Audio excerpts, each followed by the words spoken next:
আমাকে বিজেপি যেখানে প্রার্থী করেছে মুখ্যমন্ত্রী, ঘোষিত মুখ্যমন্ত্রীর বিরুদ্ধে, এবং 19-এ বিজেপি যে 118টা বিধানসভায় লিড ছিল তার মধ্যে নন্দীগ্রাম ছিল না। 69,000 লিড ছিল তৃণমূল কংগ্রেসের প্রার্থী দীপমেন্দু অধিকারী।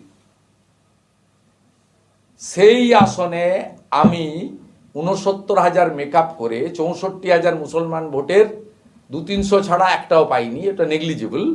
তারপরেও কিন্তু আপনার পিসিকে আমি হারিয়েছি। অর্থাৎ আমার সঙ্গে সব করে আপনার লাভ নেই। আপনি উন্নয়নের ক্ষেত্রে প্রশ্ন তুলেছিলেন, আমি তার প্রশ্নের উত্তর দিয়ে দিলাম। আপনি আশা করি কোলাঘাট পেরিয়ে গেছেন, ভালোভাবে বাড়িতে পৌঁছান, রাত্রে নিশ্চিন্তে ঘুমান এবং ওই জায়গাটা ছেড়েই চিন্তা ভাবনা করুন। আর আমি চাইব আপনি যদি আজকের কর্মসূচিতে উৎসাহিত হয়ে থাকেন, প্যারাসিটামল দিয়ে ভেবে থাকেন যে সব করে দিয়েছি, ওং শান্তি, তাহলে মুখ্যমন্ত্রী মমতা ব্যানার্জিকে আপনার পিসিকে বলুন আইপ্যাককে সঙ্গে নিয়ে সুফিয়ানকে, সাউদ্দিনকে দুপাশে রেখে আরেকবার ভোট করতে বিজেপি প্রস্তুত আছে।